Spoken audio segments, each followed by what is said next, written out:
The Africa Cup of Nations final this year was absolutely bonkers. The game goes to extra time. Senegal win it. They get a winner via Pape Gueye, 1-0, or so they thought. CAF have made a massive decision to strip them of their second Africa Cup of Nations title because they decided to walk off the field. They were off the field for around about 17 minutes. CAF have said that that decision to walk off the field means that they have contravened some of their rules and statutes. Why don't we get the view of someone who knows pretty well CAF's rules and statutes? He used to be the man in charge of them. I don't believe that they can do such a thing, because the only person who can change the result, who can change the game, is the referee.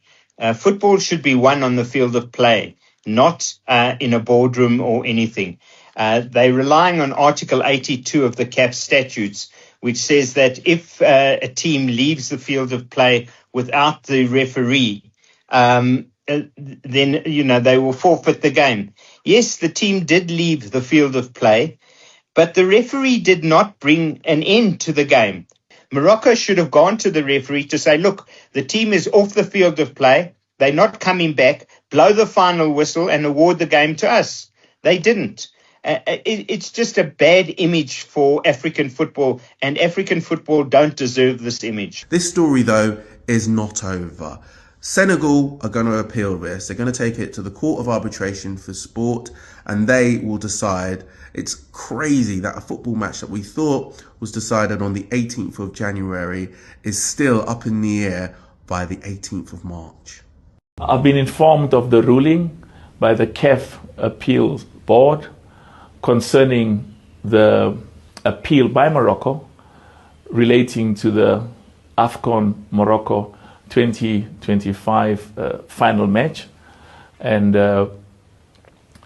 I previously expressed my extreme disappointment with the incidences that took place at the final match. And the important thing of what happened on that final match is it undermines the good work that CAF has done over many, many years to ensure that that there's integrity, that there's respect, that there's ethics, that there's governance, as well as credibility of the results of our football matches.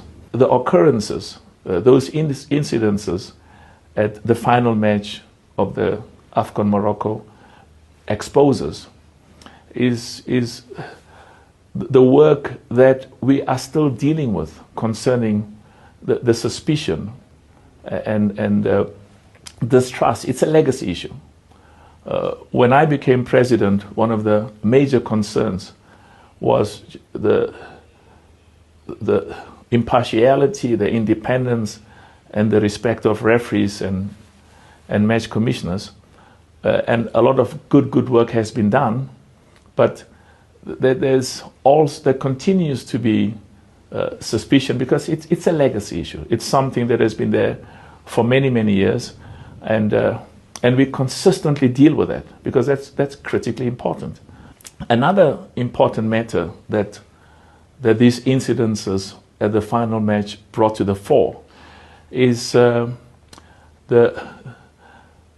independence and the respect of our judicial bodies.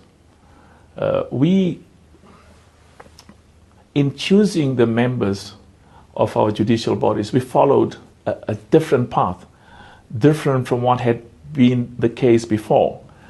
We invited each member association and we invited every zone, the 6 regional areas or the 6 zones in CAF, to give us names of respected judges and respected lawyers, because it is important that the decisions of our disciplinary board, the CAF Disciplinary Board, and the decisions of the CAF Appeals Board is viewed with the respect and integrity that's very important to us.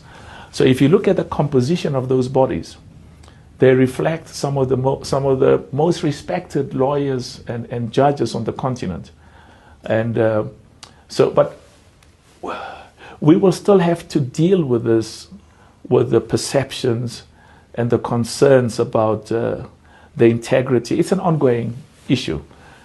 We are very clear at CAF that we are enormously committed to ensure that not only in terms of what we do, because we've implemented best practices. We've identified judges and lawyers from every region, from every zone from the 54 countries in Africa, to make sure that these are people who have integrity and have a track record. And partly the independence is reflected by the decisions that were taken by the two bodies. The CAF Disciplinary Board took one decision.